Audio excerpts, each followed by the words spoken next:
It helps to be loved in order to work in this life. In fact, I'm sad for those who don't feel that they are loved. Was Mr. Rogers truly the kind, gentle man we all believed him to be? Or was there more behind the cardigan and soft smile than anyone ever imagined? For decades, Fred Rogers brought calm into chaos, warmth into cold rooms, and comfort to children and adults alike. But as time passed and the lights dimmed on his storied life, a different story quietly emerged. One no one expected. Only his wife could tell. And just before his passing, she finally decided to speak. What she revealed may change everything you thought you knew. The man behind the cardigan. It's about the things that matter to me because it allows you to think about what's just been said. Fred Rogers wasn't acting when he sat in front of the camera and looked you in the eye. That slow, steady voice and calm presence wasn't a performance. It was who he really was. But what many didn't realize is that living those values every single day took far more out of him than anyone knew. His wife, Joanne, made it clear that Fred's kindness wasn't just effortless virtue, it was a choice, one he worked at constantly. Behind the cardigan and familiar sneakers was a man determined to embody the love and patience he preached, even when it cost him. Fred lived a life rooted in routine and symbolism. He swam every morning. He weighed exactly 143 pounds for most of his adult life, his silent code for I love you. One letter for I, 4 for love, 3 for you.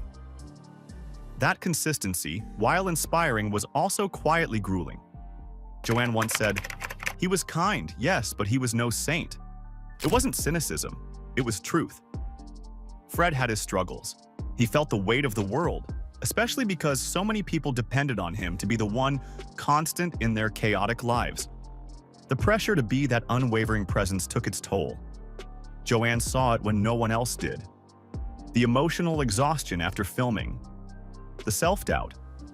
The moments where he questioned if he was doing enough, being enough. He never wanted to disappoint the children or the adults who looked up to him. And while the world saw a calm figure with perfect composure, Joanne knew the man who had to dig deep, again and again, to show up with compassion. And just as he began to feel the weight of it all catching up with him, something else arrived, something he never prepared for, something that no amount of kindness could keep away. The awful truth. He carried. In 2002, Fred Rogers received a diagnosis that would change everything: stomach cancer. For someone who had spent his life offering reassurance and calm to others, facing his own mortality was an unfamiliar, heavy burden. According to Joanne, Fred endured the illness with quiet courage, but inside, he wrestled with fear. He worried about leaving the world behind, about whether he had done enough, and about the people who still looked to him for comfort. The man known for easing others' pain was now silently battling his own. Through the final months of his life, Fred's spirit never fully dimmed. He still sat at the piano, letting music soothe what medicine couldn't. He still cracked the same quirky jokes that had always made Joanne laugh.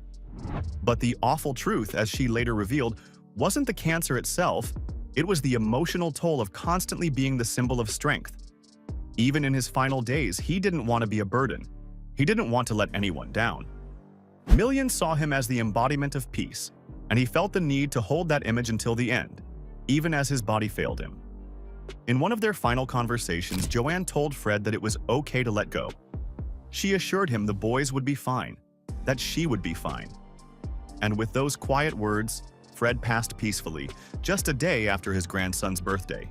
To the world, he was an icon.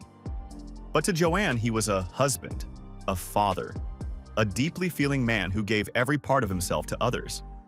His legacy wasn't shaped by perfection, but by sacrifice. But Fred didn't face that journey alone.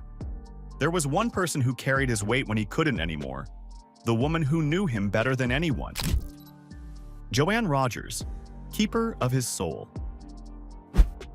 Long before the world knew her as Mrs. Fred Rogers, Joanne Bird was charting her own path. A gifted pianist raised in a modest Florida home, she wasn't chasing attention, she was chasing meaning. Her world was music, and her strength was independence. When she met Fred at Rollins College, their connection wasn't explosive, it was quiet and steady, rooted in mutual respect, shared dreams, and long conversations about life, values, and the kind of people they wanted to become. It was a bond built on substance, not spectacle. We met in college, and we had a wonderful friendship and a wonderful affection. Joanne didn't fall in love with a television icon. She married a man who snored, who stressed, who worried about being good enough. She was his emotional compass, the one who nudged him toward rest when the pressure piled up, the one who listened when he couldn't share his burdens with anyone else. Their marriage was not a fairy tale. It had its challenges, like any long-term relationship, but what made it remarkable was how real it was. Joanne accepted every part of Fred, not just the polished version the world adored. After Fred's passing, Joanne could have stayed in the background, but when she did begin to speak publicly, it wasn't to extend the myth, it was to deepen the truth. She shared the Fred few had ever seen, the one who wore droopy boxers around the house without caring who saw, the one who passed gas in public just to make her laugh during stiff social events. She didn't expose him, she humanized him. Through her memories, she reminded the world that the magic of Fred Rogers wasn't perfection, it was authenticity. But after Fred's death, Joanne didn't fade quietly. In fact, what she did next shocked everyone. A widow's mission to preserve Fred.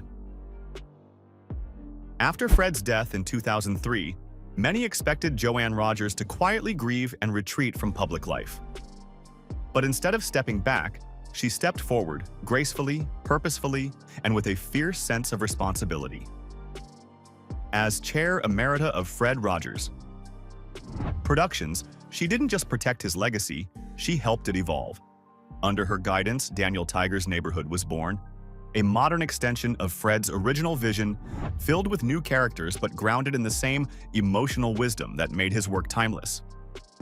Joanne also became a voice in her own right. She appeared in interviews and documentaries, always careful to share stories that revealed Fred's true nature. When the film A Beautiful Day in the Neighborhood was in production, she didn't just give her blessing, she handed Tom Hanks a few of Fred's actual ties to wear. Still, she had one condition: Fred must not be portrayed as a saint. He was funny, he was flawed, he was real, she insisted. She didn't want the world to put him on a pedestal so high that people stopped believing they could live like him. And Joanne didn't just carry his story, she brought it to life with humor and honesty.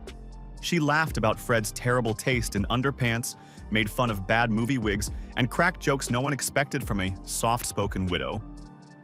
Her warmth made people feel connected to Fred in a new way, not through reverence, but through relatability. She showed us that the kindness Fred modeled wasn't unattainable. It was human. It was possible. But long before the world praised her strength, Joanne was quietly holding Fred's world together from day one. The love story you never saw. Fred Rogers didn't propose with roses or fireworks. He proposed in a letter, simple, heartfelt, and entirely in line with who he was. Joanne was so thrilled, she lost the letter on the way to the payphone where she called to say yes. That small, chaotic moment marked the beginning of a love that would last over 50 years.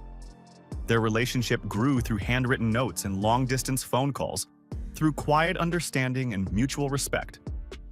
They weren't a fairy tale couple, and that's exactly what made their bond so enduring. They chose each other every single day. Romance, for Fred, was subtle. It didn't come in the form of candlelit dinners or dramatic declarations. It came through thoughtful acts.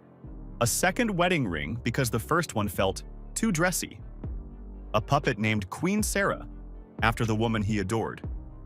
And of course, those saggy, 3 sizes too big boxers he wore around the house without shame, because they made her laugh. Fred never tried to impress Joanne. He just was himself, and that was enough. Their home was filled with shared music, quiet moments, and a shorthand only 2 soulmates could understand. Joanne didn't try to mold Fred into someone else. She understood his silence, his need for structure, his occasional self-doubt. She saw all the layers beneath the cardigan, the discipline, the fear, the emotional exhaustion, and she loved every part of him without needing to fix any of it.